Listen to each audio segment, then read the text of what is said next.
الحمد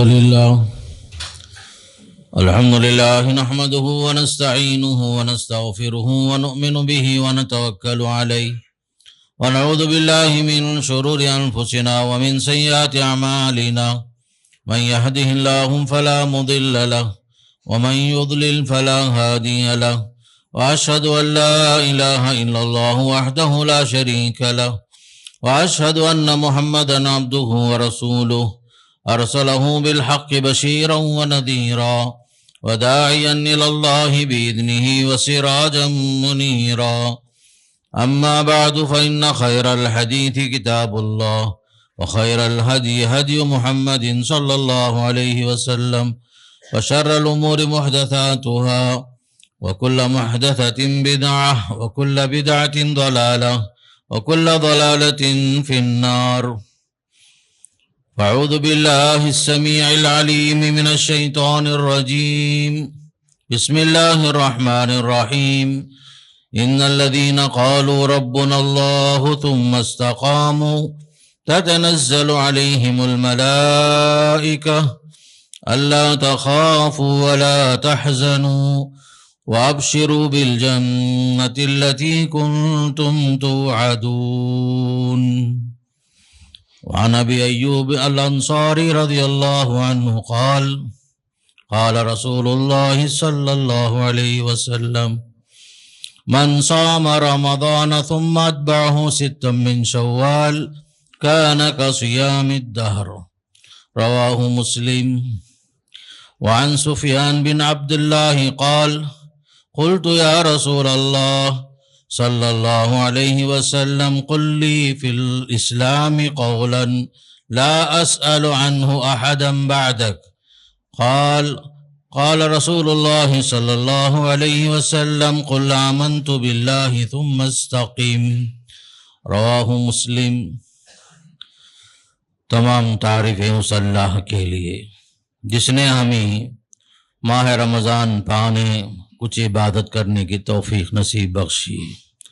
درود و سلام ہو اللہ کے نبی صلی اللہ علیہ وسلم پر، آپ کے صحابہ کرام، تابعین اور تبع تابعین سے اللہ راضی ہو.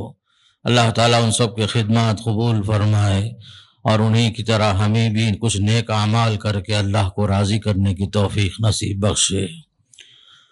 محترم حضرات اور خواتین، ابھی آپ کے سامنے سورہ فصلت کی ایک آیت، مسلم شریف کی 2 حدیث آپ کے سامنے رکھا.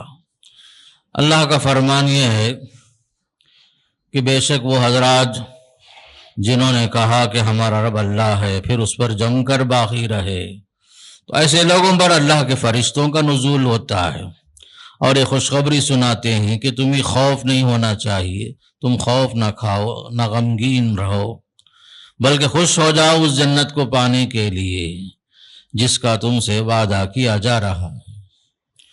حضرت ابو ایوب انصاری نے فرمایا، اللہ کے نبی علیہ السلام کا ارشاد ہے جس نے رمضان کے روزے رکھ کر پھر شوال کے 6 روزے رکھ لیے تو گویا کہ اس نے سال بھر روزہ رکھا.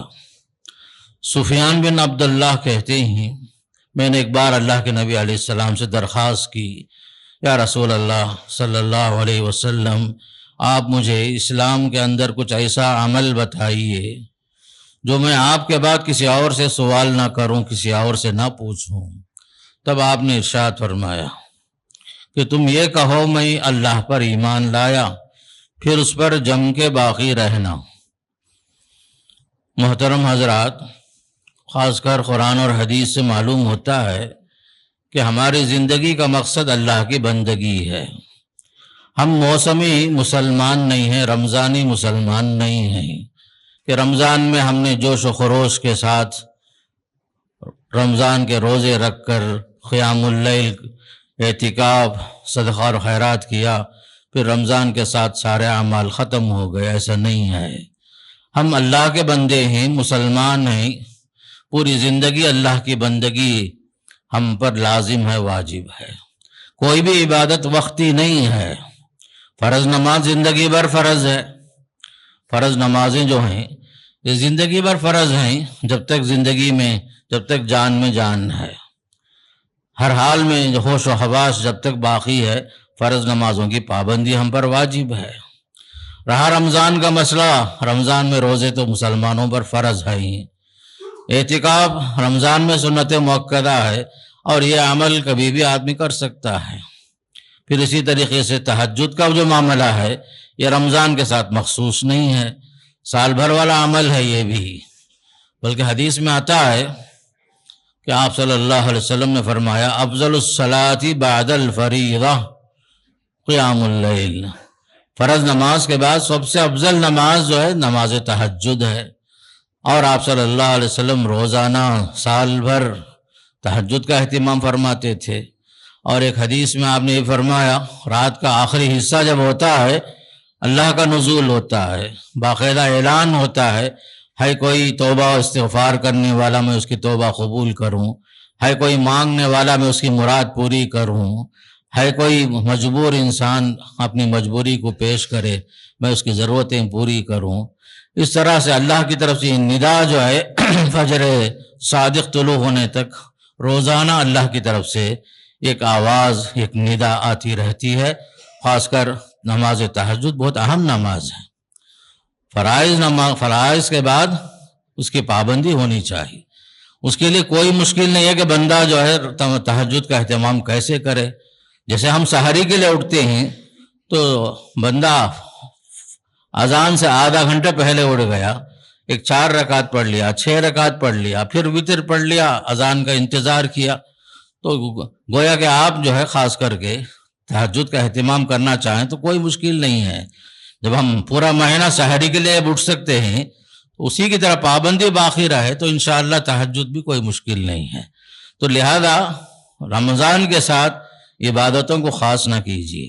تلاوت قرآن کا معاملہ بھی اسی طرح ہے، قرآن رمضان کا خاص معاملہ نہیں ہے، اگرچہ کہ قرآن کا نزول رمضان میں ہوا لیکن یہ کتاب سال بھر پڑھی جانے والی کتاب ہے، کتاب مبارک ہے، یہ بابرکت کتاب ہے، یہ ہدایت کی کتاب ہے، یہ رحمت کی کتاب ہے، یہ بشارت کی کتاب ہے، یہ رحمت کی کتاب ہے، یہ اللہ سے ملانے والی کتاب ہے، یہ سفارش کرنے والی کتاب ہے، یہ ہماری تاریخ کے اندر عروج و زوال جو کچھ بھی ہے قرآن سے وابستہ ہے۔ دنیا کی سعادت قرآن پر عمل کے ذریعے سے ہے، اور دنیا میں انسان زوال کا جو شکار ہوتا ہے قرآن پر عمل نہیں کرنے کی وجہ سے ہوتا ہے۔ یہ قرآن معمولی کتاب نہیں ہے میرے دوستو، یہ دستور حیات ہے، یہ سب کچھ اسی قرآن کے اندر ہے ہمارے لیے۔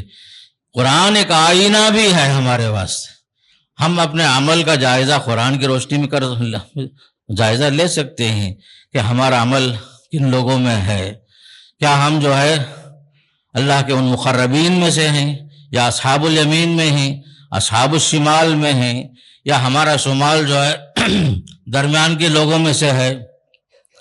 ہر لحاظ سے قرآن ہمارے واسطے کا آئینہ ہے۔ تو قرآن رمضان کے ساتھ نہیں ہے، سال بھر پڑھنے کی کتاب ہے، اسے معمول بنا لیجئے۔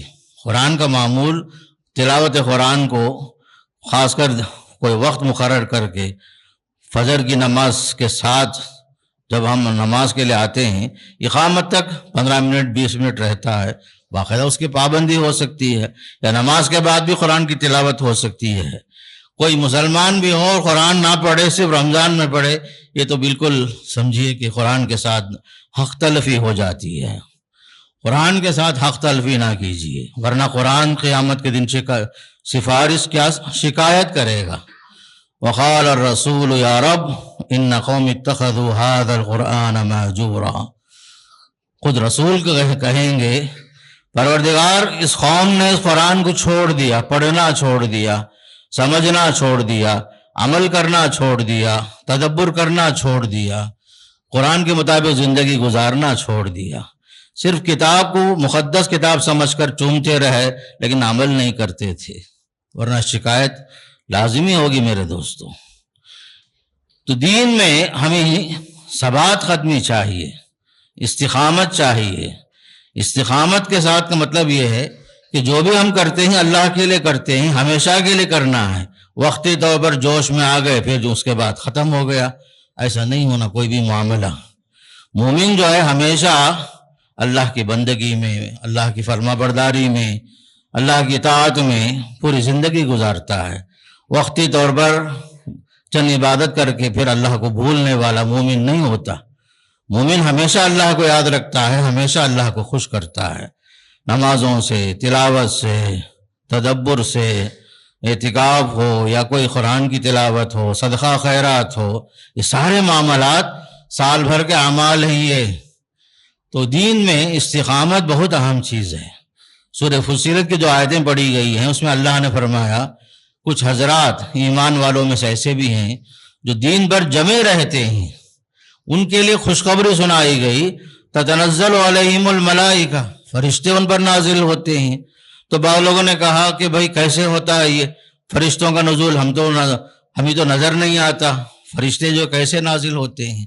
آپ کو نظر آنا ضروری نہیں، بلکہ جو ہے فرشتوں کے نزول کی کیفیت مومن کے لیے خیر کے کام میں اطمینان ہونا، سکون ہونا، خیر کے اندر استقامت کے ساتھ اطمینان اور سکون کے ساتھ جمے رہنا، یہ سب جو ہے اللہ کے فرشتوں کے ذریعے سے ہی انسان کو حاصل ہوتا ہے۔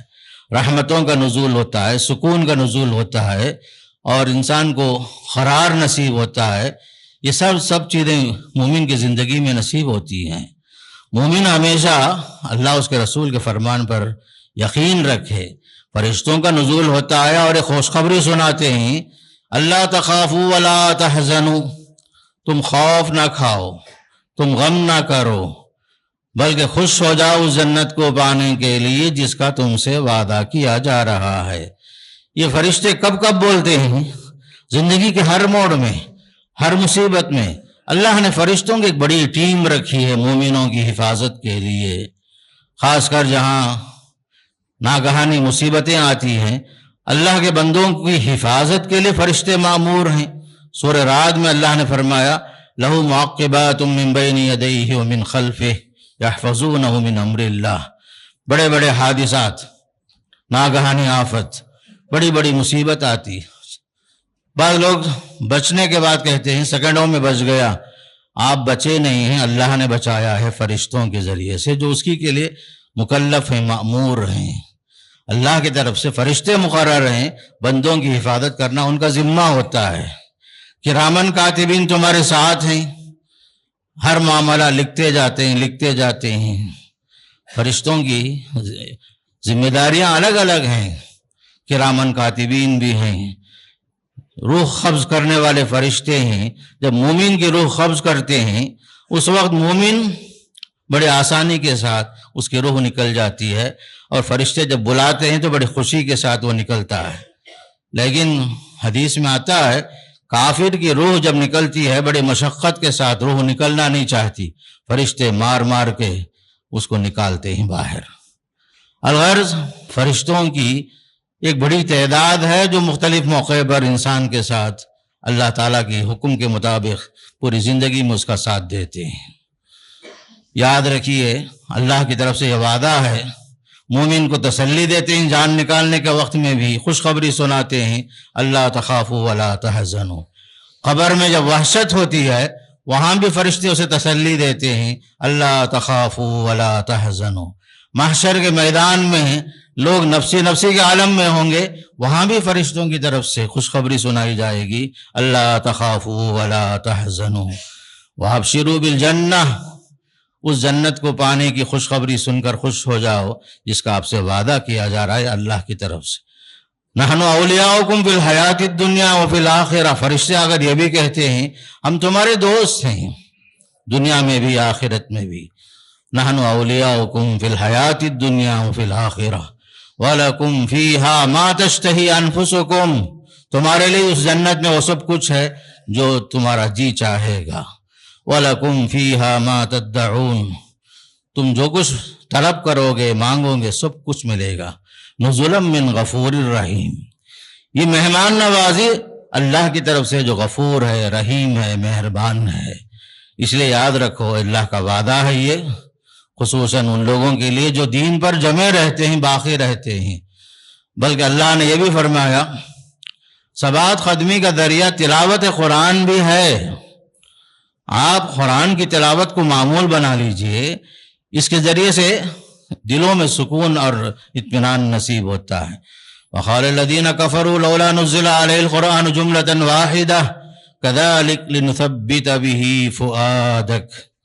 قرآن کا نزول جو وقتاً فوقتاً جو ہوتا تھا، اس کے ذریعے سے اللہ کے نبی علیہ السلام کو آپ کے دل کو سکون پہنچانے کے لیے ثابت قدم رکھنے کا ذریعہ یہ قرآن بنتا تھا۔ یاد رکھو، قرآن کے ذریعے سے دلوں کو سکون ملتا ہے۔ الا بذکر اللہ تطمئن القلوب، یاد رکھ لو، ذکر الہی سے دلوں کو سکون ملتا ہے۔ پیسوں سے، اولاد سے، دنیا کی نعمتوں سے سکون نہیں ملتا، ذکر الہی سب سے اہم چیز ہے۔ لوگوں خاص کر یاد رکھو، جو ہی رمضان ختم ہوا تو ہمارے اوپر ایک بڑی چیز ہے، وہ ہے کثرت استغفار۔ ہر اہم عبادت کے بعد استغفار کا حکم ہوا۔ جو ہی آپ حج سے فارغ ہوتے ہیں، اللہ کا حکم ہوتا ہے ثم افیضوا من حیث افاض الناس استغفر اللہ۔ جو ہی آپ عرفہ سے مینا پہنچے، اپنے ذمہ داریاں ادا کیے، ارکان ادا کیے، اللہ کے استغفار میں لگ جاؤ۔ نماز سے فارغ ہوئے، سلام پھیر دیے، اللہ اکبر، استغفر اللہ، استغفر اللہ۔ اسی طرح ماہ رمضان کے اختتام کے بعد بھی کثرت استغفار ہونا چاہیے۔ یہ سب چیزیں ثابت قدم رہنے کے لیے ممید اور معاون ثابت ہوتی ہیں۔ استغفار کے بڑے فائدے ہیں میرے دوستو۔ استغفار کے بڑے فائدے میں سے اہم فائدہ یہ ہے کہ آپ کی ساری مصیبتیں، پریشانیاں استغفار کے ذریعے سے اللہ دور کرتا ہے۔ جو بے اولاد ہیں، اللہ انہیں اولاد سے نوازتا ہے۔ قحط سالیاں ہیں، قحط سالی اللہ ختم کرتا ہے۔ ندیاں خشک ہو گئی ہیں، پانی سے خالی ہیں، اللہ جو ہے بارش کے ذریعے سے آباد کر دیتا ہے ندیوں کو۔ یہ اللہ کا فرمان ہے۔ یہ کسی نے حضرت حسن بصری رحمہ اللہ سے پوچھا کہ بارش نہیں ہو رہی، دعا کیجیے۔ کسی نے کہا اولاد نہیں ہے، دعا کیجیے میرے واسطے۔ کسی نے کہا قحط سالی ہے، پریشانیاں بہت ہیں، پھل پھلاریاں کم ہیں، اناج کم ہو گئے ہیں، دعا کیجیے۔ سب کا جواب حضرت امام حسن بصری نے فرمایا استغفار کرو۔ ایک صاحب نے پوچھا کیا امام صاحب سب جو ہے، کئی لوگ الگ الگ سوال کر رہے ہیں، سب کا جواب آپ ایک دے رہے ہیں؟ تو امام حسن بصری نے فرمایا میں نے خود سے کہا ہے، یہ تو خود اللہ کا فرمان ہے، استغفروا ربکم انہ کان غفارا یرسل السماء علیکم مدرارا ویمددکم باموال وبنین ویجعل لکم جنات ویجعل لکم انہارا۔ یہ اللہ کا فرمان ہے۔ تو لہذا خاص کر رمضان کے بعد کثرت استغفار کی ضرورت ہے ثابت قدم رہنے کے لیے۔ تیسری ایک بڑی چیز ہے دعا۔ آپ دیکھیے قرآن کی ترتیب الگ ہے۔ رمضان کے روزے کا حکم ہوا، پھر قرآن کے نزول کے بارے میں فرمایا وَلِتُكْمِلُوا الْعِدَّةَ وَلِتُكَبِّرُوا اللَّهَ عَلَى مَا هَدَاكُمْ۔ عید کی نماز پڑھنے کا حکم ہوا تکبیر کے ساتھ۔ آخری حکم جو آیا اس کے بعد وَإِذَا سَأَلَكَ عِبَادِي عَنِّي فَإِنِّي قَرِيبٌ۔ گویا کہ کہا جا رہا ہے لوگوں، تم نے جو کچھ کرنا تھا کر لیا، لیکن اس پر خاموش ہونے کی ضرورت نہیں۔ دعا کرو قبولیت کے واسطے۔ قبولیت اعمال اہم ہے، عمل کے مقابلے میں قبولیت عمل سب سے اہم ہے۔ ذرا دیکھو ادھر ابراہیم علیہ السلام، اسماعیل علیہ السلام دونوں مل کر کعبے کی تعمیر تو کر دی اللہ کے حکم کے بعد۔ جب کام پورا ہو گیا دونوں نے مل کر دعا کی وَإِذْ يَرْفَعُ إِبْرَاهِيمُ الْقَوَاعِدَ مِنَ الْبَيْتِ وَإِسْمَاعِيلُ رَبَّنَا تَقَبَّلْ مِنَّا إِنَّكَ أَنْتَ السَّمِيعُ الْعَلِيمُ۔ یہ ہے طریقہ نبیوں کا۔ ہمارے اسلاف کا حال یہ تھا، رمضان کے آنے سے پہلے رمضان پانے کے لیے دعا مانگتے تھے، پروردگار مجھے رمضان تک پہنچا دے، رمضان سے محروم نہ کرنا۔ رمضان گزر جاتا جو ہی، رمضان میں جو کچھ عمل ہم نے کیا، چھوٹے موٹے اعمال ہم نے کیے، جتنا ہو سکا ہم نے عبادت کی، لیکن عند اللہ وہ مقبول ہے یا نہیں ہے مجھے نہیں معلوم۔ پروردگار جو کوتاہیاں ہیں اسے نظر انداز کر، پروردگار جو کچھ عمل ہے میرا اسے قبول کر۔ اسلاف جو ہیں 6 مہینے دعا مانگتے تھے قبولیت کے واسطے۔ طریقہ یہی ہونا چاہیے کہ عمل کے بعد اللہ سے مسلسل دعا. ایمان والے کبھی مطمئن نہیں ہوتے عمل کرنے کے بعد. سورہ مومنون کی آیت سامنے رکھو، والذین یؤتون ما آتوا وقلوبہم وجلہ، وہ حضرات جو کچھ دینا ہے دیتے ہیں اللہ کے راستے میں، پھر بھی ان کا دل ڈرتا ہے، کپ کپاتا ہے، لرزتا ہے کہ ایسا نہ ہو اللہ کے پاس یہ قبول ہونے سے رہ نہ جائے. یہ آیت جب پڑھی گئی تو ام المومنین عائشہ صدیقہ رضی اللہ عنہا نے پوچھا اللہ کے نبی علیہ السلام سے، یا رسول اللہ، کہیں وہ لوگ تو نہیں ہیں جو چوری کرتے ہیں، زنا کرتے ہیں، یا جو کچھ اور برے اعمال کر کے ان کا دل کانپ رہا ہے؟ آپ نے فرمایا، اے بنت صدیق، نہیں وہ لوگ نہیں ہیں، یہ وہ لوگ ہیں جو اعمال کرنے کے باوجود ڈر رہے ہیں کہیں ایسا نہ ہو کہ عمل کے اندر کچھ کوتاہی ہو گئی ہو، کہیں اللہ کے پاس قبول ہونے سے نہ رہ جائے ہو، کہیں اخلاص میں کمی نہ ہو جائے، کہیں للہیت میں کمی، کہیں ارکان میں کمی.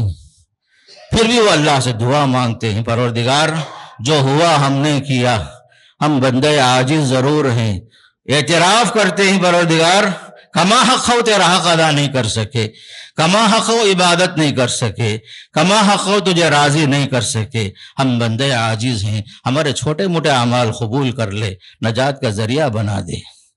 یہ ہے خاص کر ہمارا طریقہ قرآن کی روشنی میں. عمل کر کے خوش نہیں ہونا ہے، عمل کر کے دعا مسلسل اللہ سے مانگنا، قبولیت کے لیے تڑپنا، تنہائی میں رونا. حدیث میں آتا ہے 2 خطرے جہنم کے لیے حرام بنتے ہیں جو بندہ تنہائی میں آنکھوں سے آنسو بہا کر اللہ کے خوف سے روتا ہے. دوسرا خطرہ اللہ کے راستے میں جان دیتا ہے جہاد کرتے ہوئے. تو لہذا دوستو، انفرادی عبادات کی بڑی اہمیت ہے. انفرادی عبادت بہت اہم ہے. اللہ کو منوانا، اللہ سے مانگنا، اللہ کے سامنے گڑ گڑانا، اللہ کے سامنے اپنے عاجزی کا، اپنی کمزوری کا اعتراف کرنا، پھر اللہ سے قبولیت کے لیے اللہ کو منوا کر جنت پانے کی کوشش کرنا. خاص کر ابھی جو آپ کے سامنے جو حدیث پڑھی گئی ابو ایوب انصاری والی، جس میں ہے کہ شوال کے 6 روزے کو، خاص کر میں ایک بات ہمیشہ کہتا ہوں کہ اس کی حیثیت ضرور سنت کی ہے، بڑی اہمیت تو ہے اپنی جگہ میں. اس سے پہلے یاد رکھو، اس شوال میں کسی کے روزے اگر قضا ہو گئے ہیں سفر کی وجہ سے، بیماری کی وجہ سے، عورتوں میں عذر شرعی کی وجہ سے، یہ لوگ پہلے فرض روزے کی قضا کر لیں، شوال کے روزے اس کے بعد رکھ لیں، اس لیے کہ فرض روزوں کے بارے میں سوال ہوگا، سنت کے بارے میں سوال آپ سے نہیں ہوگا اگر زندگی ساتھ نہ دی. آپ جو شوال کے روزے رکھے لیکن وقت نہیں ملا، ہمارا وقت موعود آ گیا، انتقال ہو گئے، فرض روزے قضا رہ جاتے ہمارے. اس لیے پہلے قرض جو ہے، جو ہمارا جو فرض ہے اسے پہلے ادا کرنا. بعض خواتین کا حال ایسا ہوتا ہے کہ جو ہے ٹھنڈ کے موسم کا انتظار میں رہتے، سردی کے موسم میں روزہ رکھ لیں گے، قضا کر لیں گے، شوال کے روزے تو رکھ لیتے ہیں، لیکن رمضان کا جو قرض ہے، جو فرض روزے ہیں وہ باقی رہ جاتے سال بھر، یہاں تک کہ شعبان تک آ جاتا ہے. ایسی کوتاہی نہیں ہونا. یہ فرض ہے، اسے اس کی اہمیت اپنی جگہ پر ہے. پہلے فرض کو اہمیت دو، پھر سنت کی اہمیتیں ہیں، نوافل کی اہمیت اپنی جگہ پر ہے. تو لہذا خاص کر صدقہ خیرات جو کچھ بھی ہم نے رمضان میں کیا، یہ ہمیشہ کے معمول بنا کے رکھیے. اس لیے کہ یہ صدقہ اور خیرات کے بارے میں حدیث میں آتا ہے بری موت سے بچانے والی چیز. یہ صدقہ اور خیرات معمولی چیز نہیں ہے، بری موت سے بچانے والی، مصیبتوں سے، یہاں تک کہ اچانک آنے والی مصیبتوں سے بچانے والی چیز اگر ہے، یاد رکھو یہ صدقہ اور خیرات ہے. ایک صحیح حدیث یاد آئی، اللہ کے نبی علیہ السلام نے فرمایا، ایک صاحب میدان میں جا رہے تھے، لخودق صحرا ہے، آس پاس کوئی نہیں ہے، اچانک آواز آ رہی ہے بادلوں کو، اے بادل فلاں صاحب کے کھیت میں جا کے برسا. یہ صاحب پریشان ہو گئے، حدیث صحیح ہے، یہ پریشان ہو کر دیکھتے ہیں ادھر ادھر بولنے والا نظر نہیں آ رہا، آواز اوپر سے آئی تھی، تو گئے، دیکھا کہ بادل حکم کے مطابق جا رہا ہے مخصوص سمت کی طرف. گئے پیچھے پیچھے گئے، بادل ایک مخصوص کھیت کے پاس جا کر برسا آیا، پانی برسنے کے بعد چٹان پر گرا، پھر وہاں سے نالی بن کر کے کھیت تک پہنچا۔ وہاں پہلے سے ایک صاحب کھڑے ہوئے ہیں، ہاتھ میں پھاوڑا ہے۔ گئے یہ صاحب، جا کر پوچھے السلام علیکم، نام کیا تمہارا؟ وہ پوچھے کیوں بے نام پوچھتے ہیں؟ کہا میں نے سنا بادلوں میں ایک نام، بعد میں پوچھا تو معلوم ہوا وہی صاحب ہیں جن کا نام بادل میں سنے تھے۔ کہا پوچھا بھائی تمہارا کون سا عمل ہے؟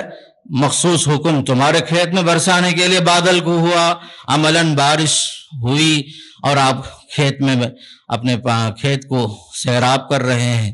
انہوں نے کہا میری کوئی بڑی نیکی نہیں ہے، میں چھوٹا موٹا عمل کرتا ہوں، آپ پوچھ ہی رہے ہیں تو سن لیجئے، اس کھیت ہی کا میرا پورا سرمایہ، میرا کیپٹل یہی کھیت ہے، اس سے جو کچھ پیداوار نکلتا ہے 3 حصے میں بانٹتا ہوں، ایک حصہ فی سبیل اللہ صدقہ کرتا ہوں، ایک حصہ کھیت کے لیے، ایک حصہ میرے لیے اور میرے رشتہ داروں کے لیے، 3 حصہ ڈیوائیڈ کرتا ہوں، ایک فی سبیل اللہ صدقہ کے لیے، ایک کھیت پر خرچ کرتا ہوں، ایک حصہ اپنے لیے، اپنے بال بچوں کے لیے، اقربا کے لیے۔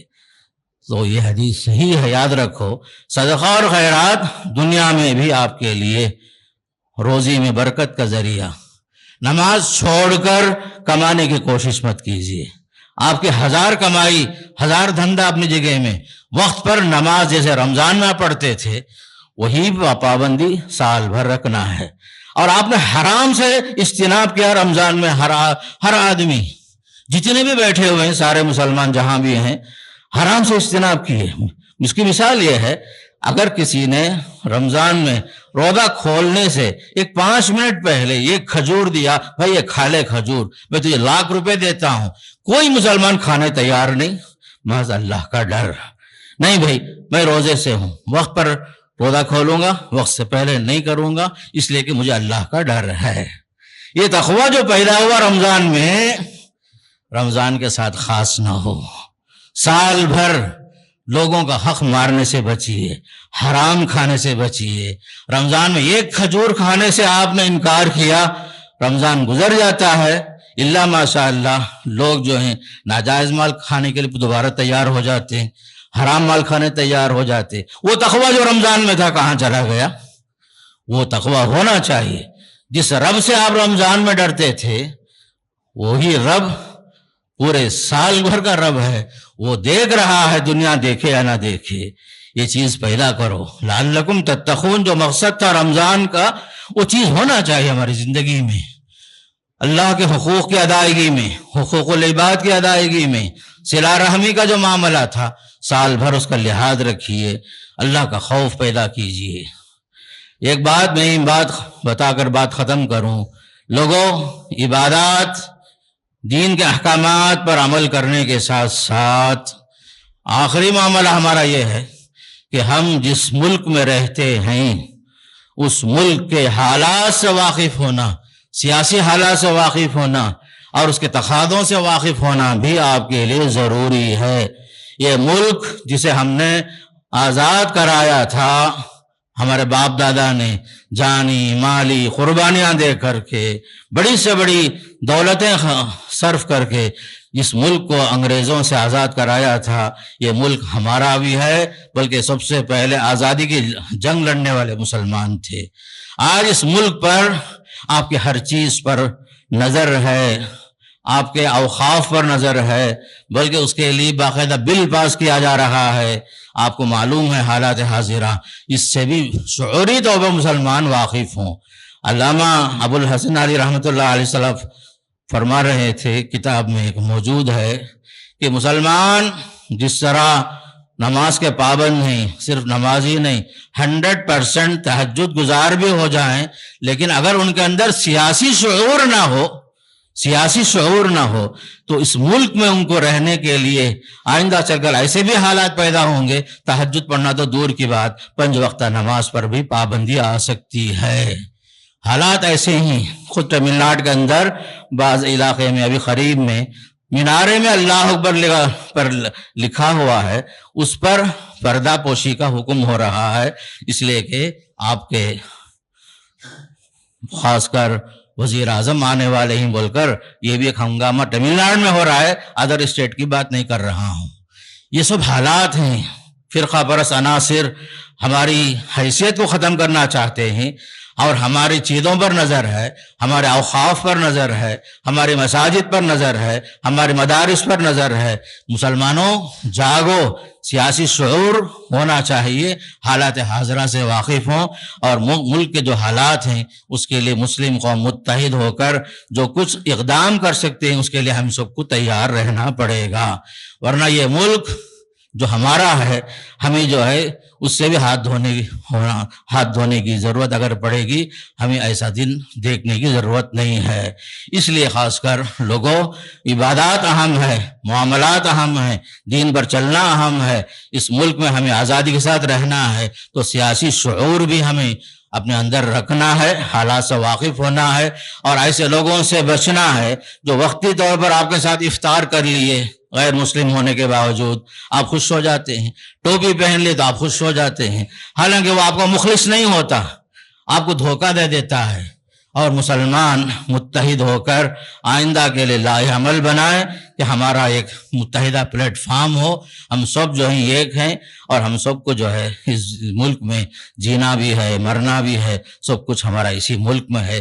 اس لیے ہمیں سیاسی اعتبار سے بھی بیداری پیدا کرنے کی ضرورت ہے، یہ وقت کی ضرورت ہے میرے دوستو۔